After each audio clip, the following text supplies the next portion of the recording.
Bueno, bienvenidas, bienvenidos a un nuevo encuentro del Instituto de Derecho Migratorio y Derecho de los Refugiados del Colegio de Abogados de Rosario. Mi nombre es Paula Carelo, soy presidenta de este espacio. Me acompaña también Valentina Grimaldi, colega de esta casa de estudios y de espacio académico. En el día de hoy contamos con la presencia de un expositor, un colega español, Diego Ginés Martín, quien va a presentar su libro Cuando la deportación fracasa, migrantes no expulsables en la Unión Europea. When deportation fails, non-removable migrants in the European Union. Este es un tema que nos interesaba en particular, por eso lo convocamos, ya que salvando algunas diferencias entre continentes y sistemas jurídicos, la realidad de las personas migrantes y los desafíos que éstas enfrentan en muchas situaciones respecto a alcanzar la regularidad migratoria y de cara a procesos de expulsión del país es similar.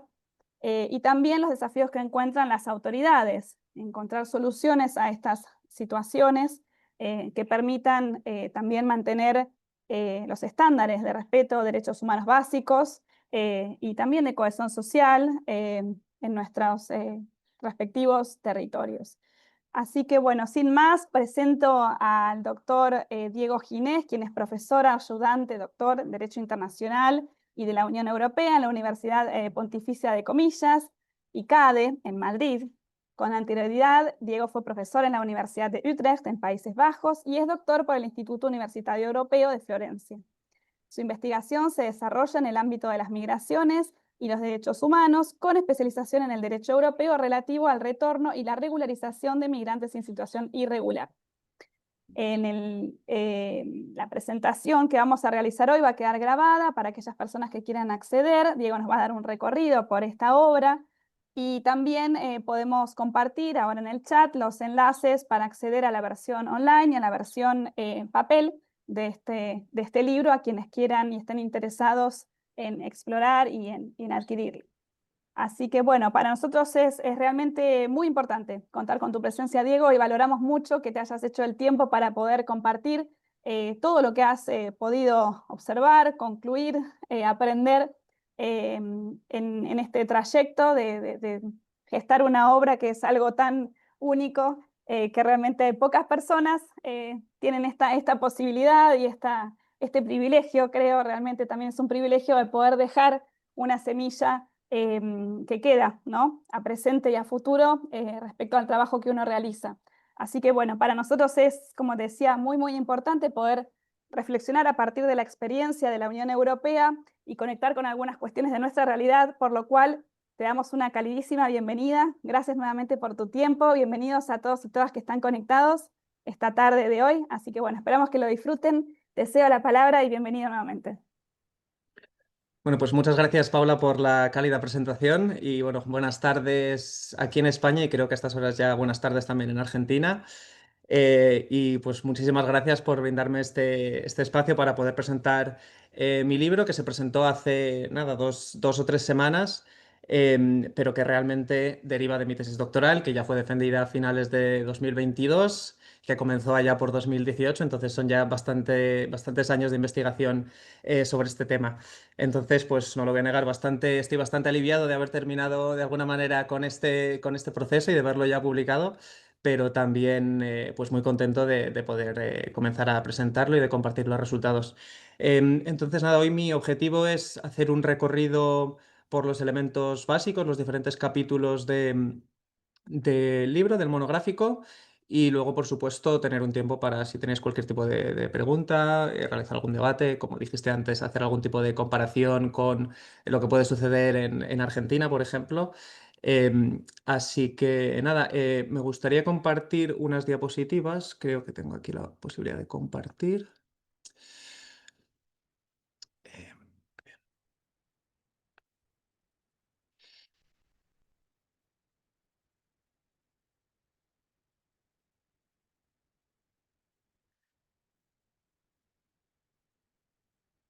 Bien, pueden ver las diapositivas, ¿no? Sí, se ven bien. Perfecto, pues Nada, en primer lugar, el libro, como su propio nombre indica, aborda el fenómeno de la no deportabilidad, de los inmigrantes no deportables o no retornables. Es decir, aquellos que, a pesar de estar en situación irregular, pues por diferentes razones que vamos a ver a lo largo de la presentación, no pueden ser deportados de los países en los que se encuentran. Y esto lo analizo específicamente en el contexto de la Unión Europea. Entonces, para que se den este tipo de situaciones, pues necesitamos dos elementos fundamentales. En primer lugar, pues está la ilegalización de la residencia de las personas, es decir, tenemos una persona que está en situación irregular. Esto a nivel europeo viene definido en la Directiva de Retorno, que nos dice que un inmigrante en situación irregular es cualquier persona que no cumple con las condiciones de entrada, estancia o residencia en ese Estado miembro, es decir, son los propios estados los que determinan cuáles son las condiciones de entrada, estancia o residencia. Y en segundo lugar, pues que esa persona no puede ser deportada, y vamos a ver que es por... Bueno, hay muchísimas razones, hay barreras legales por cuestiones de derechos humanos, que es lo que aborda en parte del libro, y luego también pues barreras de una naturaleza más práctica, desde la falta de cooperación de terceros países, muchas veces pues cuestiones de identificación, o simplemente que la deportación es algo que es muy complejo, que cuesta mucho dinero y que en la práctica no es tan sencillo como pues los discursos de muchos líderes parece que reflejan. Entonces, me centro en la condición de migrante en nacionales de terceros países, de fuera de la Unión Europea, así es como lo define el derecho de la Unión Europea, aunque hay una parte que creo que no voy a tener tiempo a debatir en el día de hoy, que es sobre ciudadanos de la Unión Europea que también pueden llegar a verse en estas situaciones. En particular, ciudadanos de la Unión Europea que están en situación de movilidad, em, que pues pierden el trabajo, que están en una situación de precariedad y sí que pueden verse involucrados en este tipo de situaciones de limbo legal en los que pues no son expulsados del país en el que están y al mismo tiempo permanecen en esta suerte de precariedad administrativa y de limbo legal. Pero bueno, de ahora en adelante, pues cuando hable de migrantes no retornables me refiero a nacionales de terceros países, esto es de fuera de la Unión Europea. Entonces, ¿cómo puede ser que lleguemos a este tipo de situaciones tan, yo diría, poco intuitivas, tan contrarias al sentido común, en las que las personas se ven atrapadas entre un país en el que viven, pero en el cual se les niega el derecho a pertenecer, y un país al que supuestamente pertenecen, pero al que en la práctica no pueden retornar, ¿no? Pues yo creo que esta es un poco la pregunta central que intenta responder el libro, aunque vamos a ver que también luego abordo cuestiones de cómo salir de aquí, de regularización, de qué derechos tienen estas personas bajo el derecho europeo, pero yo creo que la pregunta central era, pues, ver cómo puede llegarse a este tipo de situaciones que yo creo que, independientemente de los conflictos legales, hay algo intuitivamente, digamos, contrario, como decía antes, al sentido común en estas situaciones de limbo legal en las que las personas ni son deportadas ni son regularizadas. Entonces, el primer capítulo del libro ofrece una suerte de marco teórico general que después, para después aterrizarlo en el marco institucional de la Unión Europea.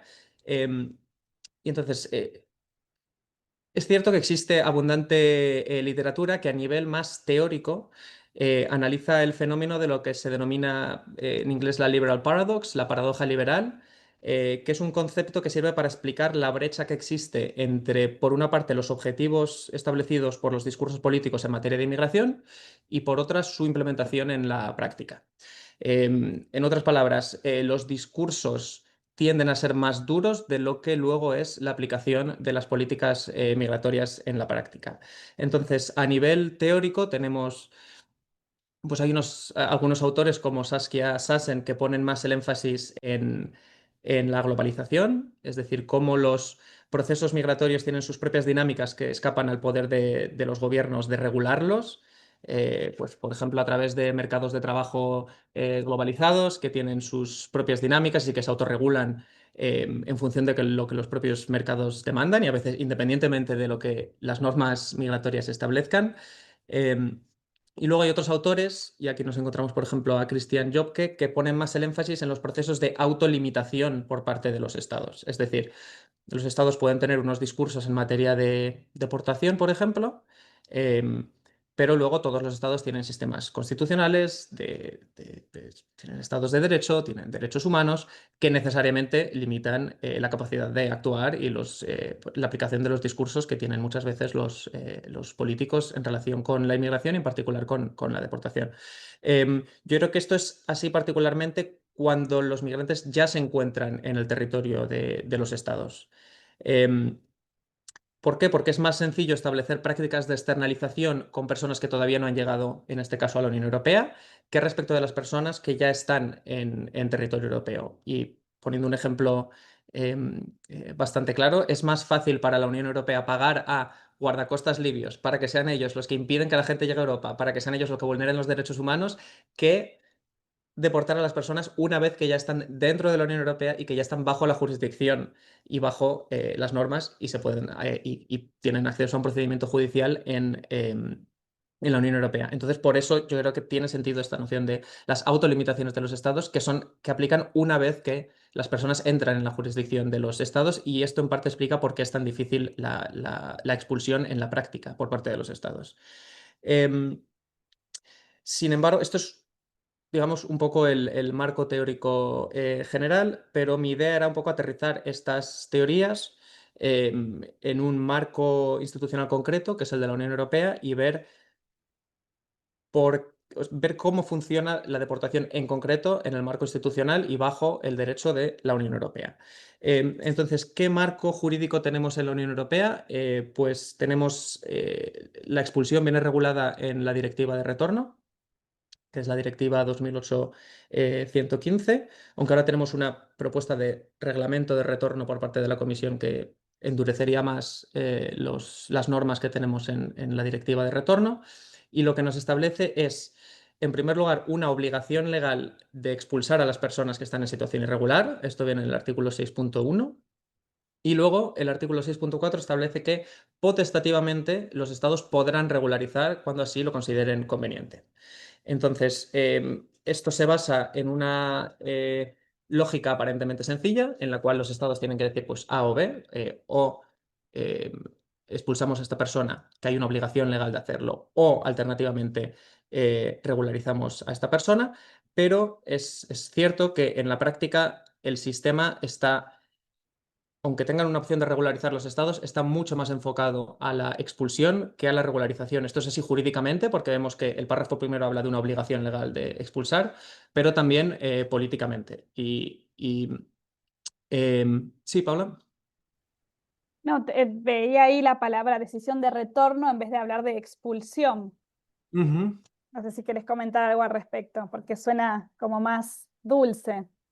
Sí, la palabra retorno es absolutamente eufemística y así es como se utiliza en el lenguaje del derecho de la Unión Europea. Y la directiva se llama la Directiva de Retorno y se llama Decisiones de Retorno, que tiene la palabra retorno parece que es voluntario, ¿no? Y por eso, de ahí que el título del libro incluye la palabra deportación y no la palabra retorno, en efecto. Lo que sucede es que es cierto que es imposible escapar el lenguaje cuando uno está investigando sobre temas de derecho de la Unión Europea y hablando de estos temas legales, pues muchas veces se utilizan las palabras indistintamente, pero efectivamente. Em, Tenemos aquí en- una traductora también que se conectó. sí. Seguro que ahí está, la veía riéndose. Em, entonces, como decía, tenemos un sistema que supuestamente se basa en retorno o regularización, pero que en la práctica se basa en el retorno o como decimos, en la expulsión, en la deportación. Em, y de hecho, políticamente la Comisión Europea es activamente antirregularización, y desde el Pacto Migratorio de 2008 los Estados miembros se comprometieron a no hacer programas de regularización, esto que se denominan regularizaciones masivas, es decir, de muchas personas regularizándose de una vez. Entonces, digamos que esta obligación legal de expulsar en paralelo con estas dinámicas antirregularizatorias, lo que genera es que en la práctica se emiten muchísimas órdenes de expulsión que en la práctica no se pueden llevar a cabo. Es decir, la emisión de órdenes de expulsión que no son realistas y que de ninguna manera se van a llevar a cabo en la práctica. Entonces eso lo podéis ver perfectamente en el gráfico. La línea naranja indica el número absoluto de órdenes de expulsión que se dictan, órdenes de expulsión en firme que se dictan en la Unión Europea, y de ese número de órdenes de expulsión, la línea azul nos delimita el número de expulsiones que efectivamente tienen lugar año por año, y ahí podéis ver el porcentaje.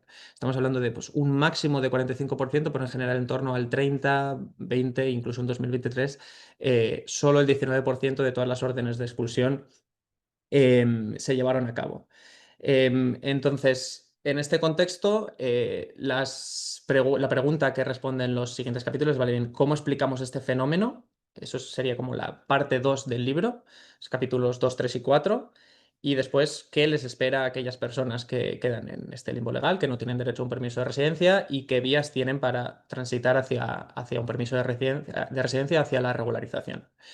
Em, Bien, entonces, los capítulos 2 y 3 se centran en cuestiones de derechos humanos, es decir, cómo los derechos humanos operan como un límite a la capacidad de los estados de expulsar, pero al mismo tiempo sin incluir una obligación positiva de que los estados regularicen a estas personas, y esto lo vamos a ver a continuación. Y el capítulo 2 en particular se centra en situaciones en las que las obligaciones de los estados de no deportar bajo el principio de no devolución, de non-refoulement, no van acompañadas de ningún estatus bajo el derecho de asilo a nivel europeo, que está en la directiva de calificación, en la directiva 2011-95.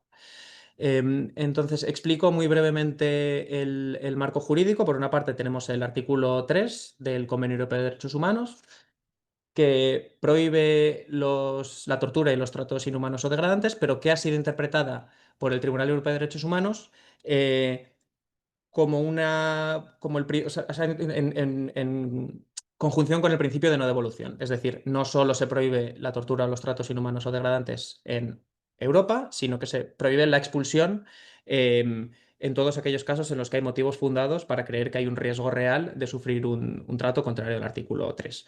Pero, y esto es importante, el Tribunal Europeo de Derechos Humanos ha dicho en repetidas ocasiones que esto es una obligación negativa de los estados, que bajo ningún concepto tiene jurisdicción el Tribunal Europeo de Derechos Humanos para determinar qué permiso de residencia o si se le otorga un permiso de residencia a las personas que son no expulsables en base al principio de una devolución. Luego, esto es desde el punto de vista del Convenio Europeo de Derechos Humanos. Luego, por la parte del derecho de la Unión Europea, tenemos una directiva, la Directiva de Calificación, que determina quién tiene acceso al asilo, básicamente, en la Unión Europea. Entonces, por un lado tenemos los refugiados. La definición de refugiado es la misma que la de la Convención de Ginebra. Y luego tenemos protección subsidiaria. La protección subsidiaria lo que busca es precisamente ampliar la protección más allá de la definición clásica de refugiado. Y si veis la definición de quién califica para protección subsidiaria, vemos que el legislador europeo utiliza la misma redacción y los criterios de evaluación de riesgo que tenemos en el artículo 3 del Convenio Europeo de Derechos Humanos y en la jurisprudencia del Tribunal Europeo de Derechos Humanos. Nos habla de que en las situaciones en las que hay motivo para creer que si regresase a su país de origen se enfrentaría a un riesgo real de sufrir, y luego pasamos al artículo 15, condena a pena de muerte, situaciones de violencia generalizada o tortura o penas o tratos inhumanos o degradantes, esta persona debería tener acceso a la protección subsidiaria y por lo tanto a un permiso de residencia. Entonces, lo que nos hace esta directiva es intentar precisamente complementar la protección negativa que tenemos con el artículo 3. Es decir, personas que ya eran no deportables y que estaban en un limbo legal, se les concede asilo bajo la directiva de calificación. Entonces, la pregunta es, ¿cómo es posible que aún así se sigan produciendo estas situaciones de limbo legal? Lo que tenemos es, en primer lugar, em, exclusiones del estatus de refugiado y de protección subsidiaria. Esto viene en la propia directiva, pero bueno, es un rasgo, yo diría que clásico del derecho de asilo, también está en la Convención de Ginebra, que es que en el contexto de, por ejemplo, conductas delictivas, los estados revocan el estatus de refugiado o de protección subsidiaria a la persona. em, y esa persona, del mismo modo que sigue sin poder ser expulsada bajo el artículo 3 del Convenio Europeo de Derechos Humanos, porque el Tribunal Europeo de Derechos Humanos ha dicho en repetidas ocasiones que la protección frente a la expulsión es absoluta y es no derogable. Es decir, independientemente de la conducta de la persona, de la gravedad del delito que haya cometido, esa persona no es expulsable, pero al mismo tiempo esa persona deja de estar protegida bajo el derecho de asilo. Y de hecho, la jurisprudencia del Tribunal Europeo de Derechos Humanos está llena de casos prácticos de personas que efectivamente no eran expulsadas, que eran protegidas frente a la expulsión, y al mismo tiempo el Tribunal Europeo de Derechos Humanos decía, los estados le han retirado el asilo, esto no es nuestro problema, esta persona no tiene derecho a un permiso de residencia. Em, ¿Y la cancelación del asilo opera en cualquier tipo de delito en la Unión Europea o no, de hecho, solamente delitos graves? Vienen definidos, las condiciones son diferentes para refugiados y para beneficiarios de protección subsidiaria. Sí, Los refugiados, o sea, tienen, ahora mismo no me acuerdo exactamente los delitos, pero la gravedad de los delitos disminuye en el caso de la protección subsidiaria. Es decir, en el caso de los refugiados viene copiado los criterios del artículo 1F de la Convención de Ginebra. Es más decir, son algunos otros, ¿Perdón? más algunos otros. O algunas, Para porque en Argentina refugiados. se modificaron, hubo una modificación reciente, perdón que te Ujú. interrumpa, No, hubo no, una no, no. modificación reciente a la ley de refugiados y se establecieron nuevas causales de exclusión, de Ujú. cesación y de cancelación. Sería, Sí, claro, es un poquito los exactamente el mismo estándares, pero sin lenguaje que meternos mucho utiliza. en el tema quizás. Sí, no, es el mismo lenguaje que utiliza efectivamente la directiva, por eso indico artículos 11 y 17, creo que son 11, 12, 13 para refugiado y luego 14, 15, 16, 17 para beneficiarios de protección subsidiaria y habla de cesación, revocación, no renovación, etcétera. Em, y de nuevo yo creo que se introduce esta noción de que los refugiados son más merecedores de alguna manera que los beneficiarios de protección subsidiaria, entonces los delitos a cometer son los que vienen establecidos en la Convención de Ginebra. Em, Aunque lo interesante es que la Convención de Ginebra sí que establece una derogación del principio de no devolución. La directiva no, la directiva dice que se respeta la no devolución, pero que se le retira el estatus. Que está bien en cuanto que protege a la persona, pero al mismo tiempo deja a esa persona en un limbo legal que en muchos casos que tenemos en el Tribunal Europeo de Derechos Humanos duran durante décadas. Hay solicitantes en Estrasburgo que llevan 25 años en esa situación y que no tienen derecho o sea, que llevan en situación irregular realmente 20-25 años y que no pueden ser expulsados. Em, Luego, en segundo lugar, y esto me pareció bastante interesante, voy a volver un momento a la diapositiva anterior, el artículo 15b hablaba de tortura o penas o tratos inhumanos o degradantes, es decir, utilizaba el mismo lenguaje que el artículo 3. Sin embargo, se ha dado un fenómeno interesante y es que el Tribunal de Justicia de la Unión Europea lo ha interpretado de manera más restrictiva que el Tribunal Europeo de Derechos Humanos. Esto se ha dado en casos médicos, es decir, en personas que tienen una enfermedad grave que no se puede tratar en el país de origen. Em, y en estos casos, bajo la jurisprudencia del Tribunal Europeo de Derechos Humanos, señalo ahí el caso de Paposvili, esas personas tienen un derecho a no ser expulsadas, porque hay una doctrina, hay una jurisprudencia del Tribunal Europeo de Derechos Humanos que es bastante protectora en esos casos, y sin embargo, el Tribunal de Justicia de la Unión Europea ha dicho que no tienen derecho a protección subsidiaria, básicamente porque no hay un actor al que culpar del potencial daño a esa persona y que por lo tanto no entra dentro de la definición de protección subsidiaria. Entonces, más allá de los casos de exclusión, revocación, etcétera, etcétera, en los casos de momento, porque la interpretación del artículo 3 y del artículo 15 son independientes, pero de momento en los casos médicos ya hay una interpretación divergente, que quiere decir que las personas que están gravemente enfermas y no pueden ser expulsadas no tienen derecho a la protección subsidiaria, a pesar de que su expulsión conllevaría un trato inhumano o degradante, como lo dice el Tribunal Europeo de Derechos Humanos. Em, Entonces esto es bastante paradójico, pero bueno, básicamente el Tribunal de Justicia de la Unión Europea ha dejado claro que la interpretación del derecho de la Unión Europea es independiente de la del Convenio Europeo de Derechos Humanos. Em, Bien, siguiendo con el capítulo 3, el capítulo 3 sigue centrado en la protección en base a los derechos humanos, pero en este caso me centro no tanto en el trato que esperarían las personas una vez expulsadas, sino en los vínculos que ya conectan a la persona con el estado en el que residen. ¿Vale? Esto viene, tenemos en el Convenio Europeo de Derechos Humanos el artículo 8 que protege, garantiza el respeto a la vida privada y familiar. Creo que sería como un equivalente al 11.2 de la Convención Americana de Derechos Humanos. Em, y entonces, en su jurisprudencia relativa al artículo 8 del Convenio Europeo de Derechos Humanos en materia de inmigración, el Tribunal Europeo de Derechos Humanos ha determinado que la expulsión de las personas migrantes interfiere, como no podía ser de otra manera, por razones evidentes, que interfiere en su vida privada y familiar.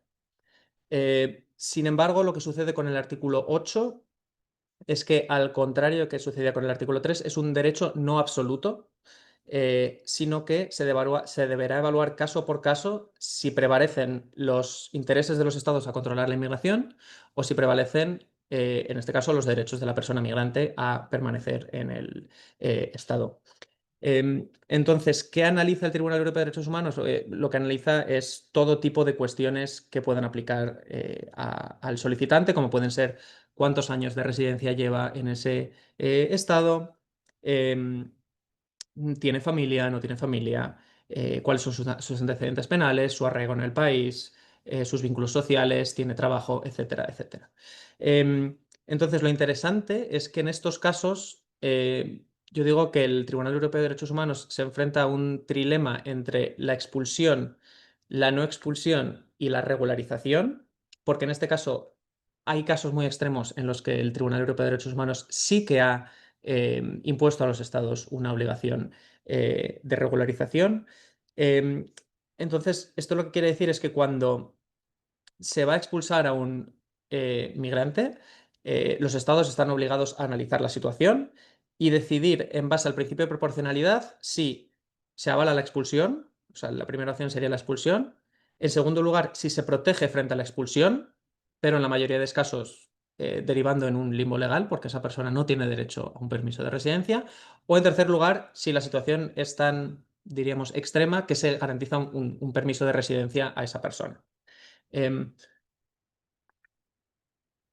entonces, la línea entre unos casos y otros es muy difusa y el Tribunal Europeo de Derechos Humanos ha dejado claro que los criterios a valorar son los mismos, pero que el estándar probatorio será mayor cuando el migrante quiere reclamar un permiso de residencia, cuando quiere reclamar la regularización en base al artículo 8 del convenio.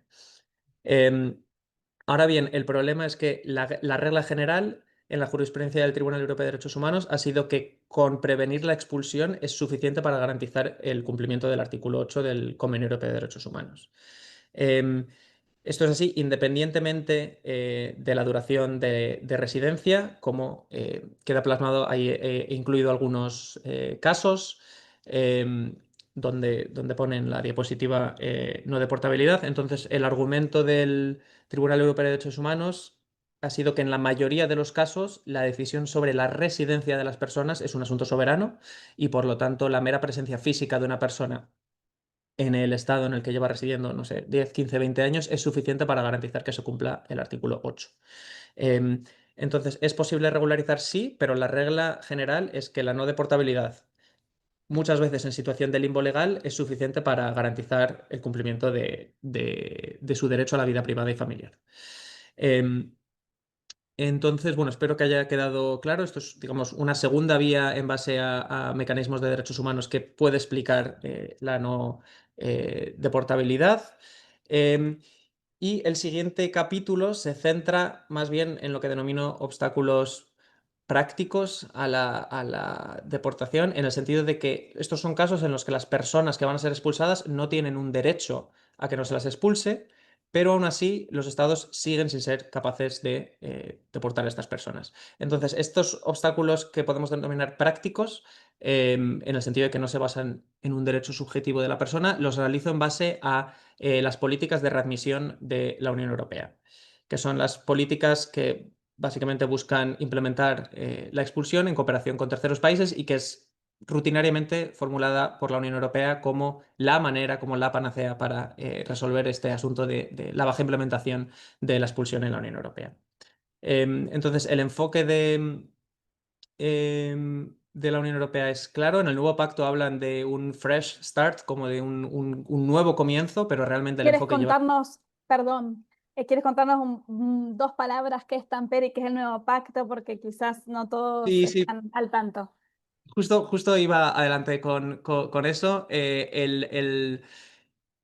Tampere es, bueno, fue una reunión del Consejo Europeo en el año 99, que es donde eh, fue el momento en el que la Unión Europea adquirió competencias en materia migratoria con el Tratado de Ámsterdam, entonces fue como la primera reunión de líderes europeos, la primera reunión del Consejo Europeo y que básicamente definió las prioridades políticas a largo plazo en materia migratoria por parte de la Unión Europea. Y el nuevo pacto es...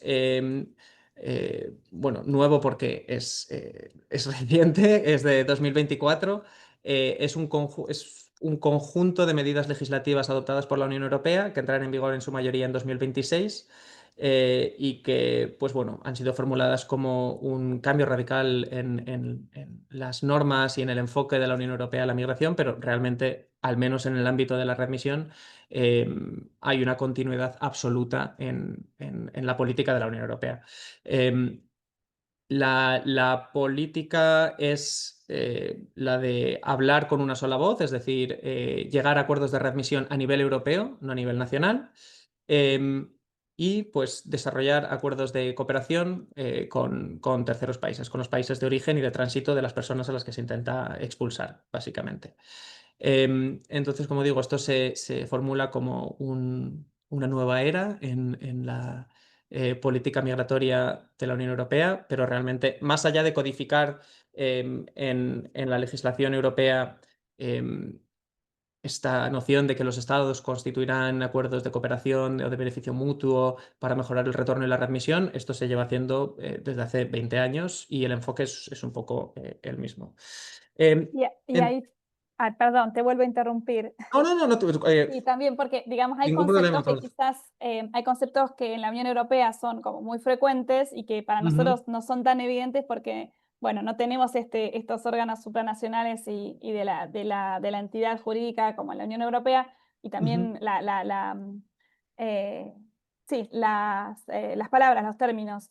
Este tema de la readmisión y contar un poco entonces cuáles son los challenges, pero en a nutshell, ¿no? Como que ujú, de la readmisión, porque una cosa es expulsar a una persona, pero ¿qué pasa? Hay veces que no es posible, bueno, si lo querés explicar con tus palabras, eh, ujú, ¿qué pasa con los estados o los países de origen? Porque una cosa es que esté la ujú. orden de expulsión o removal o como quieran llamarle, de retorno, pero bueno, eso.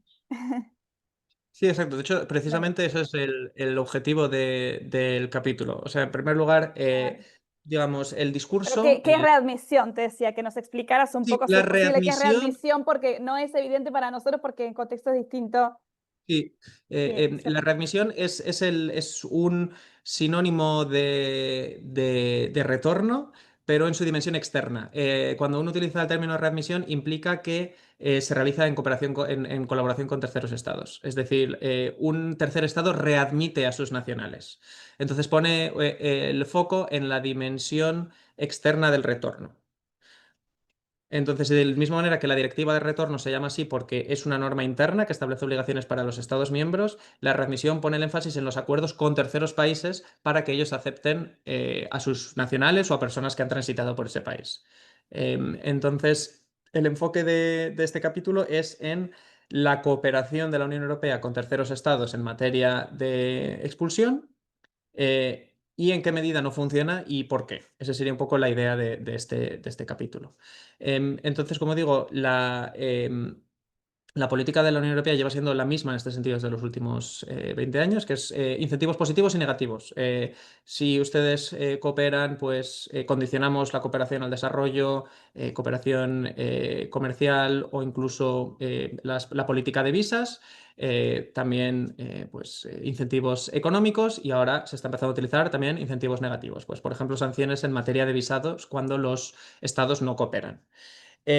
Ahora bien, ¿cuál es el problema? Esto yo lo enfoco como, o sea, yo me centro en las brechas de implementación y, y el problema es que es un asunto que es necesariamente de política exterior, porque se necesita la cooperación de terceros estados, pero que se trata como un asunto de política interior. Esto en Europa se discute por parte de los ministros de Interior cuando es un asunto que necesariamente necesita de la cooperación de terceros estados. Entonces, aterrizando un poco esta idea, ¿cuáles son los obstáculos que se encuentra la Unión Europea cuando intenta cooperar con terceros países?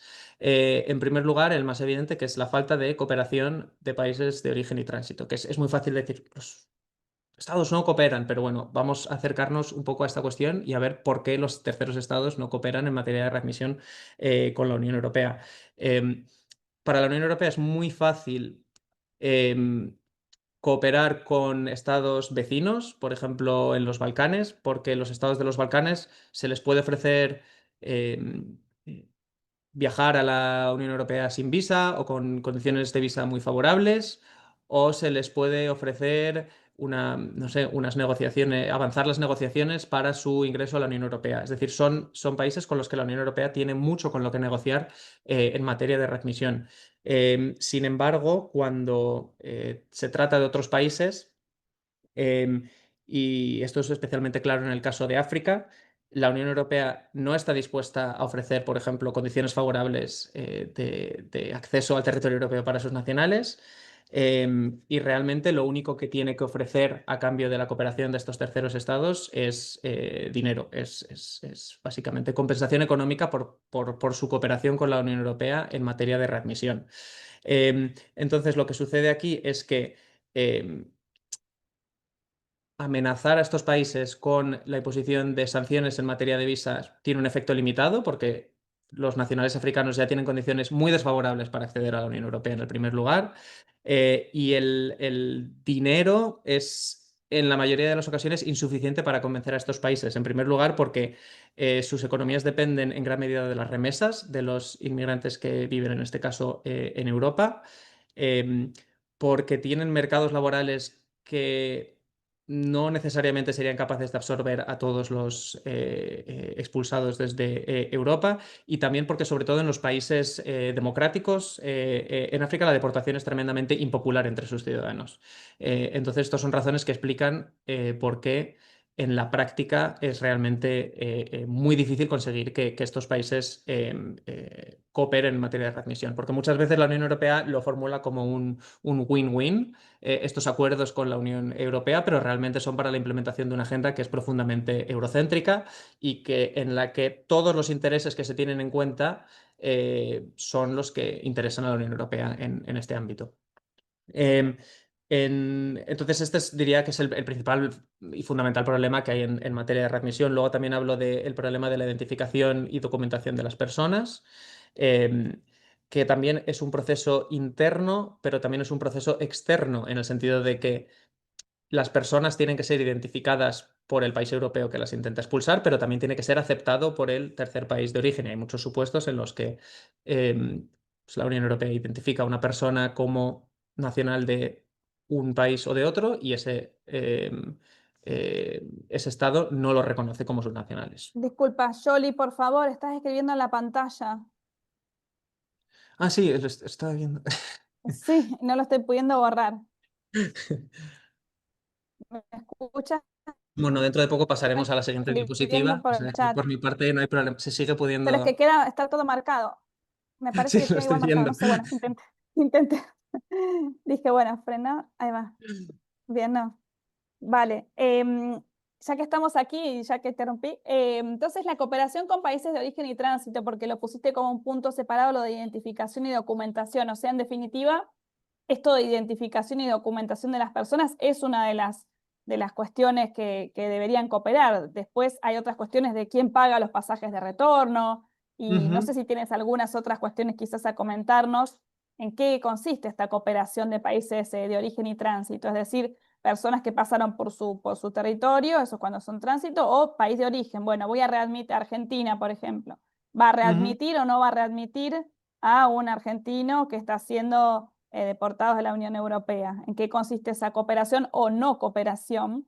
Entonces, Sí. ahí va. La cooperación fundamentalmente es con países, o sea, hay pocos países que estén dispuestos a readmitir a personas que han transitado por su país, entonces generalmente, o al menos sin que la Unión Europea les ofrezca nada a cambio, generalmente la cooperación es con los países de origen. Por cooperación aquí me refiero fundamentalmente a la conclusión de acuerdos de readmisión o a otros tratados internacionales análogos o a otros instrumentos no vinculantes jurídicamente, pero instrumentos políticos para establecer mecanismos de cooperación por parte entre la Unión Europea y esos terceros estados.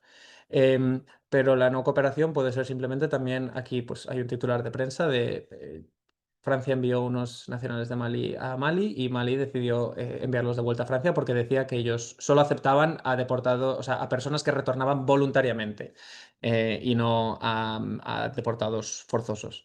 Em, la identificación y documentación es que esto no es necesariamente de una falta de cooperación, sino es que muchas veces el derecho internacional se entiende que establece una obligación de los estados de readmitir a sus propios nacionales. Ahora bien, el problema es que el derecho internacional no establece quién es un nacional de qué país. Esto lo establece cada estado con su propia legislación. Entonces, independientemente de que un estado colabore o no, puede tener diferentes interpretaciones de normativa sobre nacionalidad. El Estado europeo considera que esa persona ha sido identificada como de ese país y el país de origen no la identifica. Y tenemos casos en la jurisprudencia del Tribunal de Justicia de la Unión Europea prácticos que revelan este tipo de situaciones de ciudadanos. Estoy acordando ahora de uno que según Bulgaria era ruso, según Rusia ese ciudadano no era ruso y esa persona llevaba 24 meses siendo no deportable, detenida, pendiendo la expulsión y no había ningún país que reclamase la nacionalidad de esa persona. Em, por eso también menciono, esto sí que está muy conectado con el tema de la apatridia, porque eh, bueno, a nivel europeo, a nivel de derechos humanos, en Europa está bastante menos desarrollada que el contexto interamericano en cuanto al derecho a la nacionalidad. Entonces, las personas apátridas eh, tienden bastante a terminar en una situación de irregularidad administrativa porque no hay una obligación legal a nivel europeo de otorgarles ningún tipo de permiso de residencia, pero por supuesto estas personas en su mayoría no tienen un Estado dispuesto a readmitirles. Y es muy común que las personas apátridas terminen en esta situación de limbo legal en la que no tienen un permiso de residencia, pero al mismo tiempo no hay ningún Estado que esté dispuesto a admitir a una persona porque no tiene la nacionalidad de ese estado. Eh, y bueno, ya termino con este capítulo. También una referencia pues, hacia a la agencia migrante, es decir, al propio rol de las personas migrantes o muchas veces de campañas de defensa de las personas migrantes por parte de ONG que también tienen un rol en la falta de implementación de la expulsión en la práctica. Y hablo también en última instancia del rol de los derechos. Y esto conecta con los capítulos anteriores. Es decir, que la Unión Europea puede establecer un acuerdo con Túnez o con Turquía o incluso antes de que de los talibanes llegasen al poder con Afganistán, en los que la Unión Europea puede acordar una serie de mecanismos de cooperación en materia de readmisión, pero estos necesariamente van a verse limitados por los derechos que tienen esas personas, por los tribunales a nivel nacional. Entonces, independientemente de que la Unión Europea acuerde con Turquía deportar a 50.000 personas de Siria durante la guerra siria, necesariamente esto se ve limitado por los derechos de esas personas y por la existencia de limitaciones a nivel nacional y a nivel judicial. Em, entonces, con este capítulo terminamos la primera gran parte del libro, que es cuáles son las causas que explican la no expulsabilidad y cómo las personas llegan a esta situación de limbo legal. La segunda, como decía, eran qué estatus tienen estas personas. Esta parte igual la podemos ver más por encima porque es bastante técnico a nivel de legislación específica de la Unión Europea.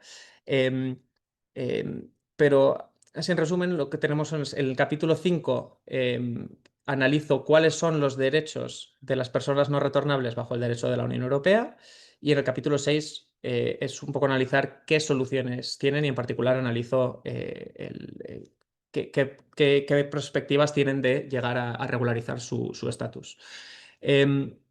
Entonces, la pregunta de investigación principal que tengo en el capítulo 5 es si y en qué medida ser no retornable puede generar un impacto en los derechos de los migrantes. Es decir, si el hecho de no poder retornar al país de origen de una persona puede generarle procesos de inclusión que les dé derechos en comparación con el resto de población migrante en situación irregular. Y aquí el principal argumento es que, aunque por razones evidentes todos los inmigrantes que están en una situación de no retornabilidad están en una situación precaria, tienen problemas para acceder a sus derechos, eh, el derecho de la Unión Europea contribuye a estratificarlos en diferentes categorías en función de cómo de justificada se considera su razón para no volver a su país.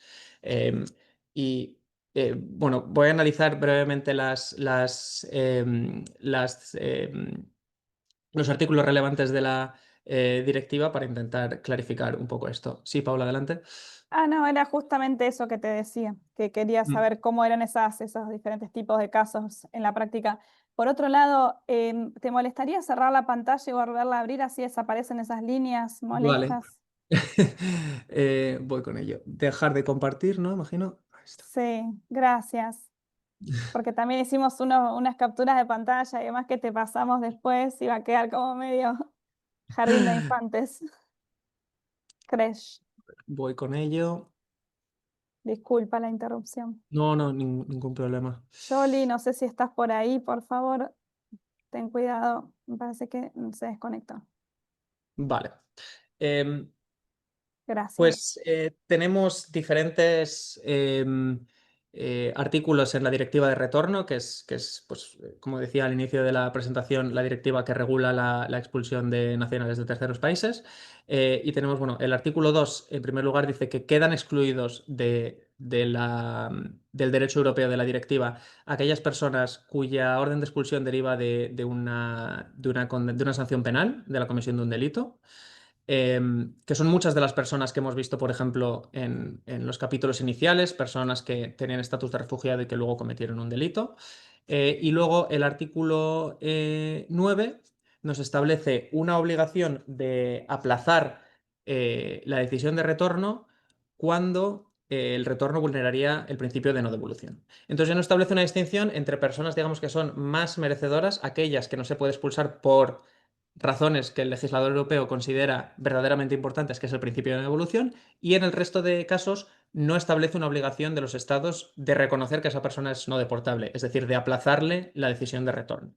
Independientemente de que esas personas no puedan ser retornables por causas completamente ajenas a su voluntad. Entonces, esta distinción que parece sutil, lo que rastreo es que se produce un proceso de estratificación y que en la práctica las personas que tienen el retorno formalmente aplazado de acuerdo a la directiva, en la realidad tienen acceso a bastantes más derechos si lo comparamos con las personas a las que no se les pospone la decisión de retorno. Entonces, pues bueno, aquí tenía explicadas cuáles son las diferencias. La propia directiva establece que las personas que tienen pospuesta su orden de retorno tienen derecho a una serie de derechos, como la unidad familiar, atención sanitaria, educación, necesidades derivadas de la vulnerabilidad. Y el Tribunal de Justicia de la Unión Europea ha dicho que también los estados tienen una obligación de cubrir sus necesidades básicas.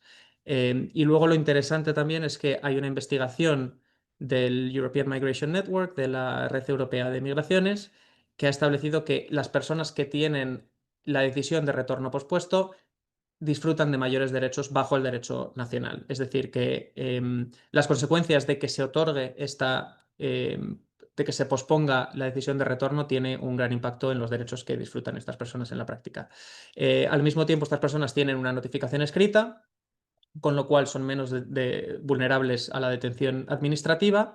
Y sí que es cierto también que el derecho europeo permite que los estados en su legislación interna les permitan trabajar, es decir, que potencialmente pueden tener un derecho al trabajo, que es algo que el resto de la población migrante en situación irregular no tiene derecho bajo el derecho europeo. Y por último, no se les puede encarcelar porque el derecho de la Unión Europea sí permite que se encarcele, que personas vayan a la cárcel simplemente por estar en situación irregular, pero esto no se puede hacer cuando estas personas tienen lo que el TJUE denomina una causa justificada para no abandonar el territorio. Em, y luego, en contraposición, tenemos aquellos cuya decisión de retorno no se ha pospuesto formalmente, que tienen acceso a unos derechos muy inferiores. Y luego, por último, tendríamos aquellos eh, cuya orden de expulsión deriva de una condena penal, a los cuales se excluye completamente de la aplicación de la directiva y, por lo tanto, derivan sus derechos de los compromisos bajo el derecho internacional de los derechos humanos que puedan tener los estados, pero en ningún caso del derecho de la Unión Europea, en este caso de la directiva de retorno. Em, Como he dicho, este capítulo es bastante técnico-jurídico, entrando en bastante detalle de provisiones específicas de, el derecho de la Unión Europea. Entonces, paso a concluir con el último capítulo, que es sobre regularización, y que sí que creo que puede resultar más interesante y además me encantaría poder tener una discusión acerca de ello. Entonces, este capítulo pues aborda posibles soluciones a la gran paradoja que tiene, que aborda el libro, que es que por un lado tenemos un discurso y un marco legal que está centrado en la expulsión, pero luego tenemos una realidad que nos dice que efectivamente no se puede expulsar a todas esas personas que los estados pretenden expulsar. Entonces, algunas preguntas que intento responder es si existen límites, sobre cuánto tiempo una persona puede estar en situación irregular, qué posibilidades tiene para transitar hacia una situación regular y, sobre todo, qué papel juega el derecho europeo, si es posible que existan obligaciones para regularizar a nivel comunitario, a nivel europeo. Em, entonces, en este capítulo, como digo, abordo la regularización, entendida como cualquier proceso por el cual un migrante en situación irregular obtiene un estatus legal.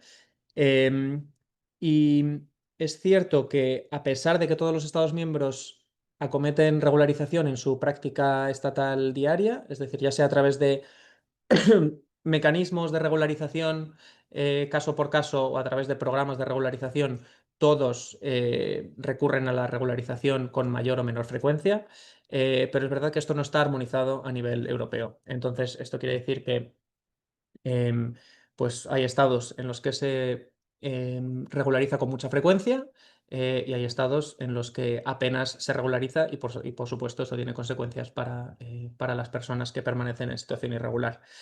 Em, Frente a esta situación, mi posición es la de una defensa de la regularización. O sea, yo creo que hay múltiples razones para manifestar esta posición. Por supuesto, desde un punto de vista de la defensa de las personas migrantes, la regularización implica, yo diría casi automáticamente, una mejora en los derechos que las personas disfrutan, pero también diría que desde la perspectiva de los propios estados, a los estados les permite combatir la economía sumergida, recaudar impuestos, cubrir déficits en el mercado laboral. em, pero yo diría también, no olvidemos que desde la propia óptica del derecho de la Unión Europea, el derecho de la Unión Europea nos decía que había que o expulsar o regularizar. Entonces, en los contextos en los que no es posible la expulsión y en los que no hay perspectivas de que se pueda expulsar a la persona, la única manera de terminar con la estancia irregular precisamente es la regularización. Entonces, de hecho, hay un caso en el Tribunal de Justicia de la Unión Europea que es muy interesante, que es el caso de Madi. Y en este caso el demandante era una persona que ya había sido detenida durante el máximo del periodo legal que se puede detener a una persona previo a la expulsión y no había ningún tipo de perspectivas de que se le fuese a expulsar porque los países no, pues por varias de las situaciones que hemos visto con anterioridad. Entonces, la pregunta que se le hizo al Tribunal de Justicia de la Unión Europea fue si En este tipo de situaciones, cuando no hay perspectivas de expulsión y se ha cumplido con el máximo periodo de detención, si emerge una obligación de regularizar bajo el artículo 6.4 de la directiva, es decir, si la potestad que tienen los estados se convierte en una obligación de regularizar, y la respuesta del TJUE ha sido de una manera un poco deficiente que no, que independientemente de cuánto tiempo una persona está en situación irregular e independientemente de cuáles sean las razones para que esa persona no vuelva, eh, no se genera una obligación positiva de los estados de regularizar a esa persona. Entonces, desde el punto de vista de la Unión Europea, no hay ningún tipo de obligaciones, pero luego, por otra parte, está en la jurisprudencia del Tribunal Europeo de Derechos Humanos, que interpreta el Convenio Europeo de Derechos Humanos, que está fuera del marco de la Unión Europea, pero del que todos los Estados miembros de la Unión Europea son parte. Entonces, aquí, por una parte, hay bastantes casos en los que se reclama regularización en base al artículo 3. Aquí lo que se dice es que las propias situaciones de irregularidad prolongada en ocasiones durante décadas son en sí contrarias a la prohibición de tortura o trato inhumano degradante, es decir, que la propia eh, precariedad e irregularidad prolongada genera un trato inhumano degradante que obliga a los estados a regularizar. Esto ha sido descartado por el Tribunal Europeo de Derechos Humanos, no lo ha aceptado como argumento. Es decir, ha dicho que el artículo 3 impone obligaciones negativas, pero no positivas de regularización. Em, pero luego, bajo el artículo 8 del Convenio Europeo de Derechos Humanos, sí que ha sido aceptado, es decir, el argumento del derecho a la vida privada y familiar sí que ha sido aceptado por el Tribunal Europeo de Derechos Humanos como un posible argumento para regularizar a personas migrantes en situación irregular. Como he dicho, el artículo 8 es fundamentalmente una salvaguardia frente a la expulsión, pero el Tribunal Europeo de Derechos Humanos sí que ha dicho que en determinados casos, que suelen ser los más extremos, sí que puede generar un derecho a la regularización. De momento, ¿qué casos han sido? Pues tenemos Rodríguez da Silva, es un ejemplo pues, madre con hijos con nacionalidad del Estado, sin antecedentes penales, que llevaba una cantidad de años. Personas apátridas que llevaban 20 años en el país y a las que se les negaba un permiso de residencia. Es decir, generalmente el Tribunal Europeo de Derechos Humanos solo garantiza la regularización en casos verdaderamente, diría, especialmente extremos, en los que es evidente que esta persona está siendo discriminada y que de otra manera debería acceder a un permiso de residencia.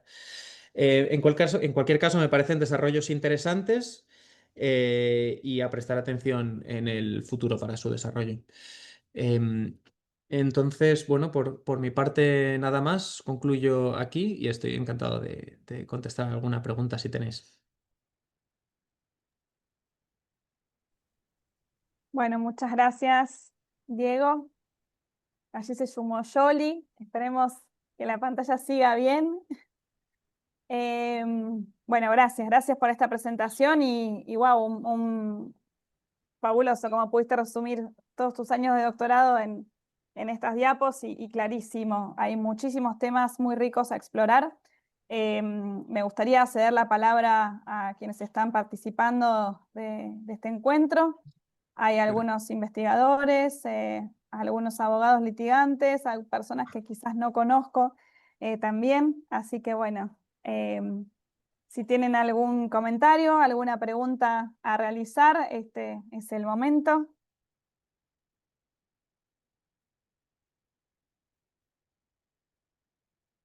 Pueden hacerlo en el chat o pueden también, si quieren, levantar la mano o usar el micrófono.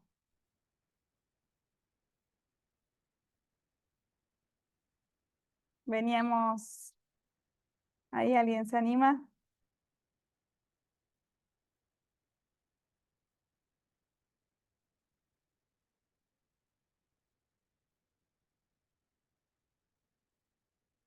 LG, una pregunta más de método. ¿Cómo lidiaste con la enorme cantidad de producciones sobre el tema? ¿De producciones en cuanto a la literatura sobre el tema o...? Ah, la literatura... efectivamente es un tema que hay... sobre el principio de una evolución, por ejemplo, hay muchísima literatura. Lo que yo encontré es que no se había abordado quizás tanto desde la perspectiva de que enfoca el libro, que yo creo que es el primer libro que aborda así como desde una perspectiva global, el fenómeno de la no deportabilidad, porque muchas veces también yo creo que sucede cuando, a nivel de litigación también, que muchas veces los esfuerzos de los abogados litigantes es prevenir la expulsión, evidentemente es lo más urgente y lo más inmediato. Es, vale, van a expulsar a esta persona, vamos a evitar, en base a el principio de no evolución o a los vínculos familiares, hay diferentes argumentos legales para impedir la expulsión. Pero la siguiente pregunta es que, ¿qué sucede con las personas a las que no se puede expulsar?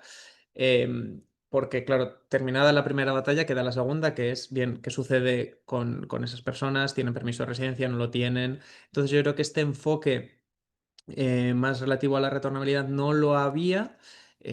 Como digo, sí que más igual a nivel teórico, pero igual no tan aterrizado y a nivel monográfico. Había algunos artículos.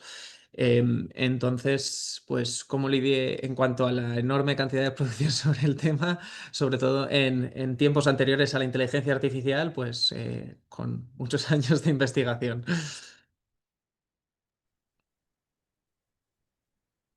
No sé si ahí respondí la pregunta, ¿tienes alguna otra repregunta? La persona que te consultaba allí. Nosotros todavía, digamos, en temas y en materia jurídica, hay muy poca investigación en Argentina y en la región en general. Eh, Así que, bueno, quizás es un poco por eso. Es allá, digamos, son años y años que ya se viene trabajando, mucho espacio académico, mucho financiamiento para la investigación. eh, y bueno, allí están preguntando otra persona que también es investigadora, que está sin micrófono. Ujú, Bueno, no sé si querés lo leo para que por la grabación. Primero, gracias. Dos consultas. Uno, en el gráfico en la primera diapositiva muestra que en el año 2016, cree que se refiere al 2016, que los ujú, retornos eran del 45%. Entonces, ¿por qué crees que se da ese aumento? Y los dos ujú. retornos, ¿cómo los registran en la Unión Europea?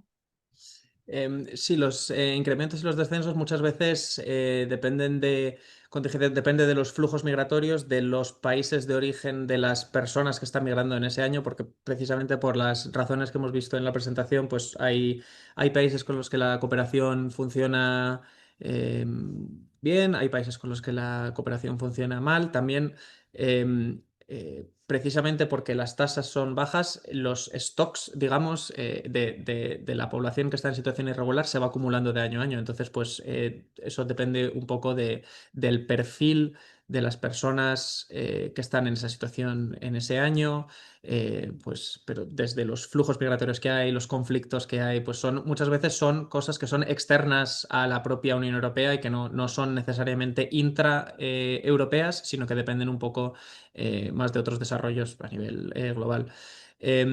Los registros en la Unión Europea se hacen a través de Eurostat, que es una agencia europea en la que los estados tienen que volcarle los datos anualmente.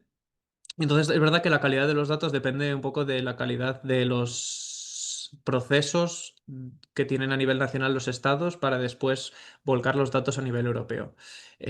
Antes se subían anualmente, ahora se suben cuatrimestralmente, y tienen estadísticas de personas en situación irregular, personas con orden de expulsión y personas efectivamente expulsadas.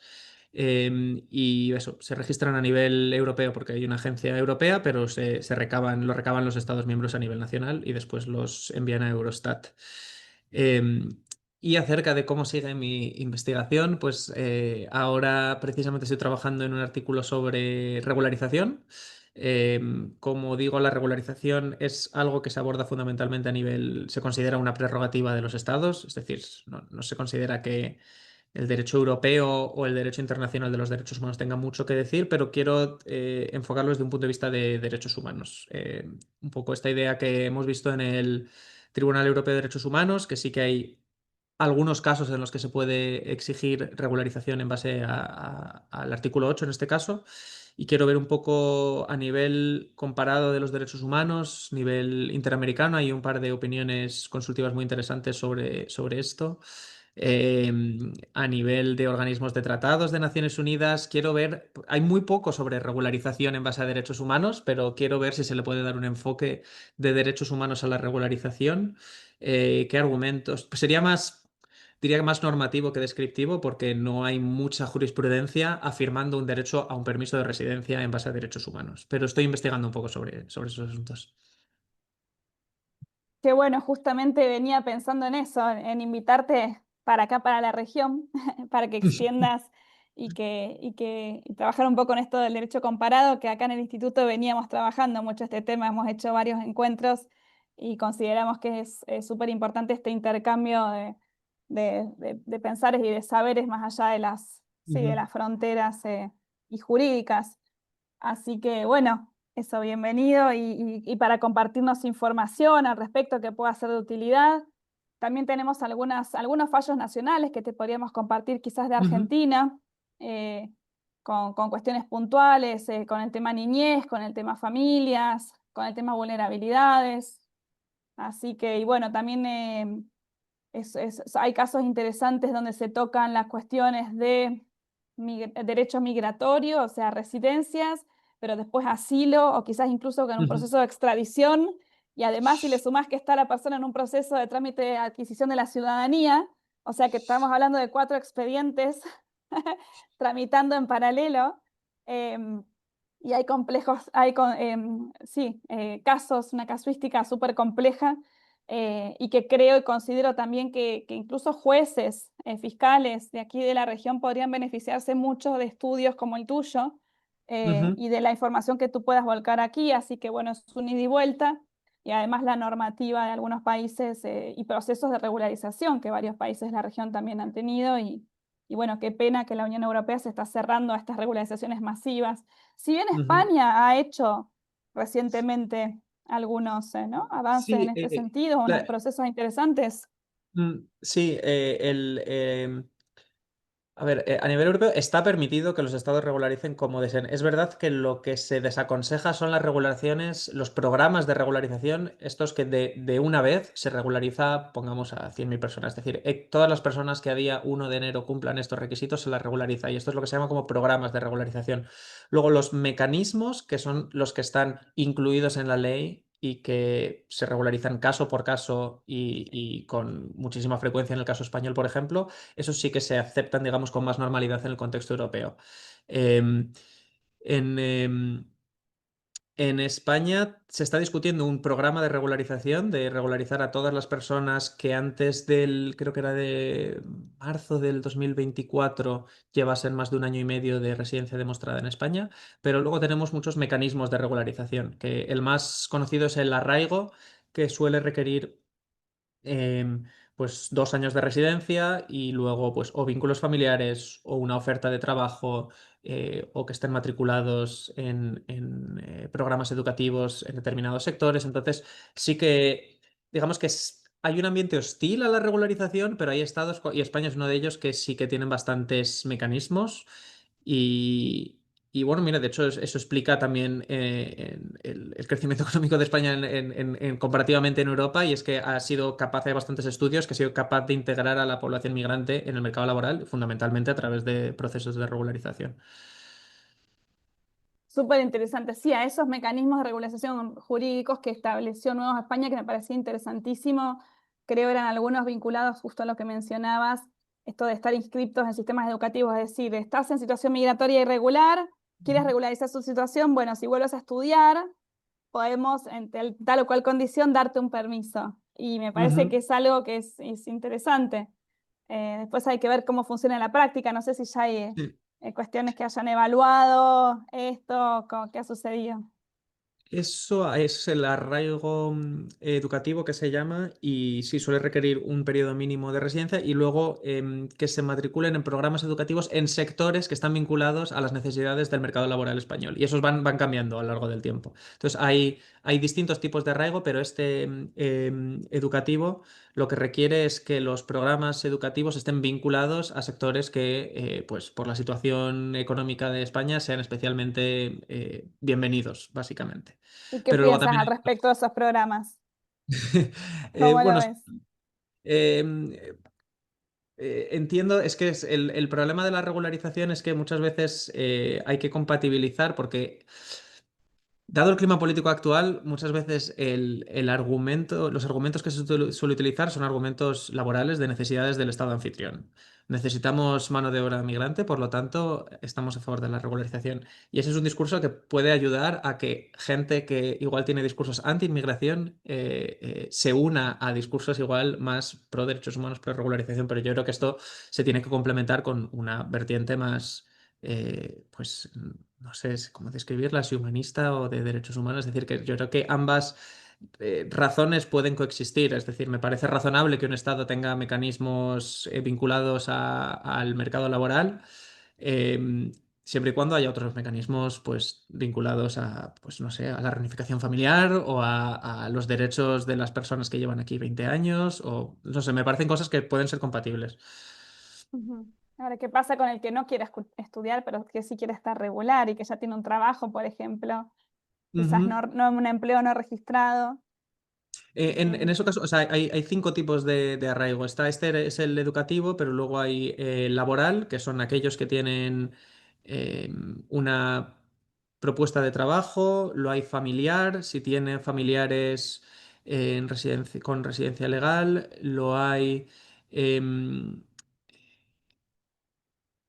bueno, espera, a ver, algunos, no, no laboral y importa. luego hay uno nuevo que se llama arraigo de segunda oportunidad, que son personas que tenían un permiso de residencia, luego han quedado en situación irregular y es una nueva institución que se llama el arraigo de segunda oportunidad, que es para... Interesantísimo.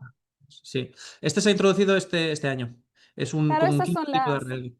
Bastante España en eso sí hecho punta en ciertas cuestiones y en otros países, también no sé, en España por reunificación familiar, si se pide, porque he visto en otros países europeos que están pidiendo que quien solicita, o sea, Ujú, que la persona que te da el criterio gane cierto monto económico, tenga ujú. cierto nivel de ingresos. ¿Eso también en España es así?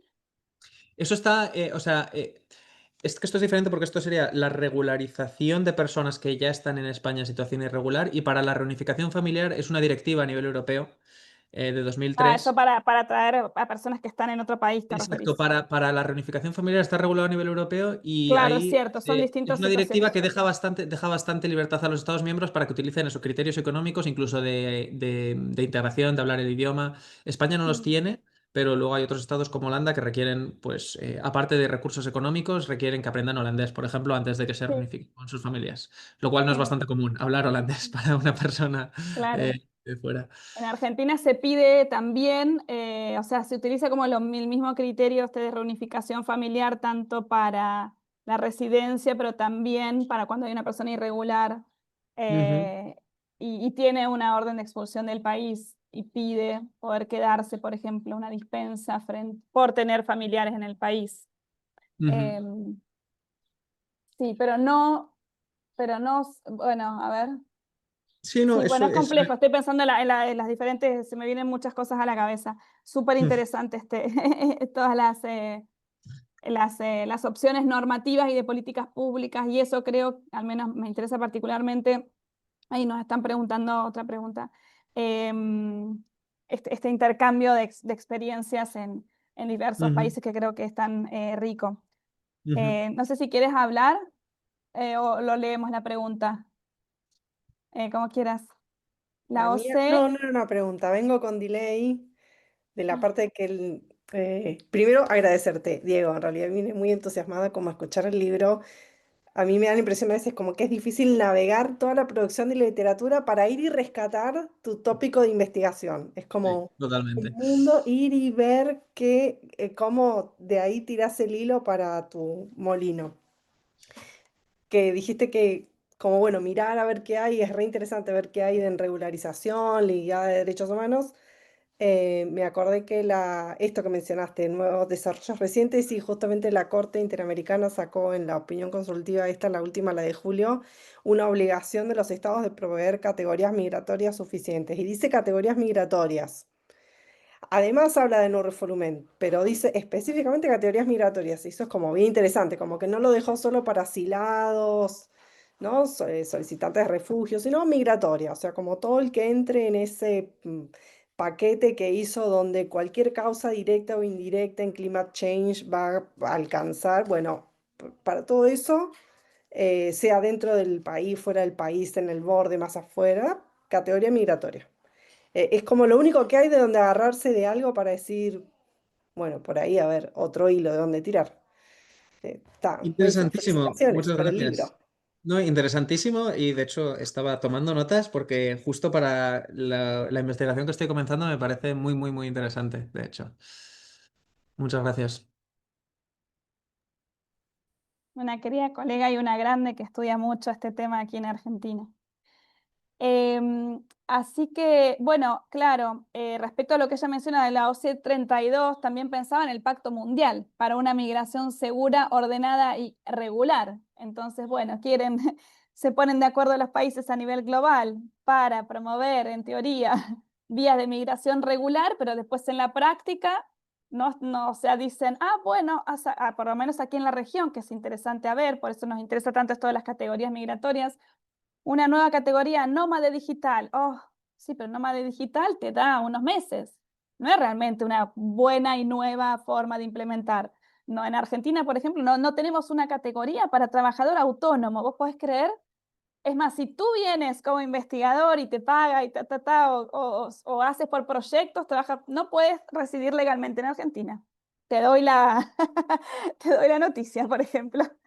Entonces, tienes que tener un empleador en Argentina para ser trabajador migrante o un empleador en el exterior y serás solamente transitorio, nómade digital.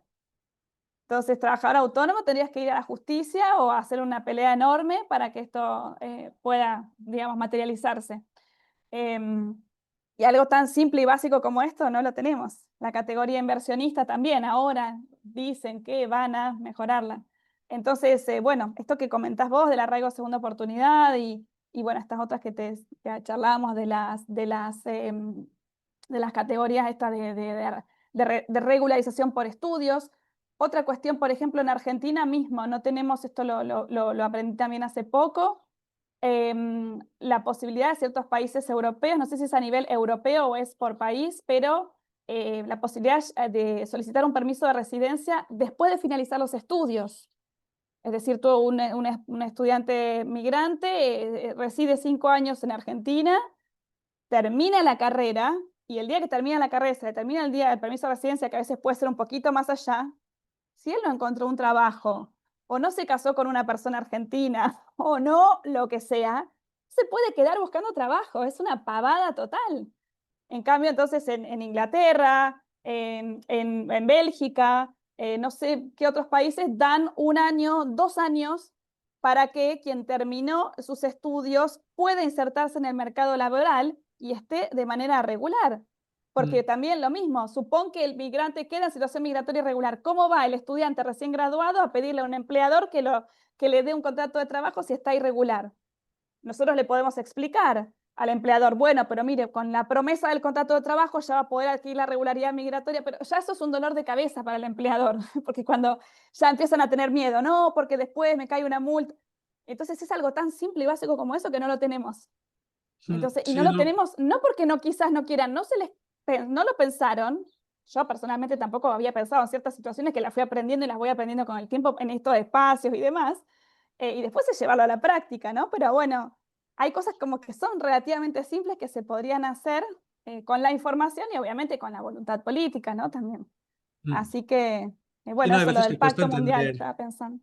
Sí, cuesta entender a veces cómo no hay alguien en un ministerio con ese tipo de ideas, porque estos ejemplos que has puesto no cuesta pensar qué razones pueden llevar a alguien a estar en contra de, por ejemplo, la facilidad para renovar a alguien que estudia, además gente que suele estar como altamente cualificada de sectores que siempre se necesitan. De hecho, O sea, bueno, sí, en Europa esto se regula a nivel nacional y España justo con la misma reforma, o no sé si fue esta o la anterior, pero ha habido como dos reformas en los últimos 2 o 3 años, incluyeron la facilidad para transitar de permiso de estudiante a trabajador. Esto es algo nuevo. Y luego otros también para las personas menores migrantes no acompañadas que... Acompañados. Sí, los niños no acompañados que antes, al cumplir los 18, pasaban a estar en situación irregular y ahora se ha facilitado un poco la regularización. No, o sea, dentro del contexto bastante hostil, diría europeo, España está adoptando medidas bastante interesantes. Bueno, o sea, interior y migraciones son dos ministerios diferentes, entonces es completamente diferente lo que se hace con las personas que están dentro del país con lo que se hace en las fronteras exteriores, diría que está siguiendo estrategias opuestas en la frontera exterior, lo lleva el ministro de Interior y tenemos casos de devoluciones en calientes de gente que ha muerto en la frontera por de violaciones bastante sistemáticas de derechos humanos, pero es verdad que a nivel interno, a nivel de regularización, a nivel o sea, lo que depende del Ministerio de Migraciones, que es la gente que ya está en España, sí que está adoptando bastantes reformas legales bastante interesantes. Bueno, quizás puedes ahí coordinar un poco algún espacio académico y de políticas públicas entre españoles y latinoamericanos. ¿Por qué Sería no? fantástico, sí. A partir de tu tesis y de tus nuevas investigaciones. Sí, Te sería digo en serio, es fantástico. muy necesario. Yo creo que es muy necesario.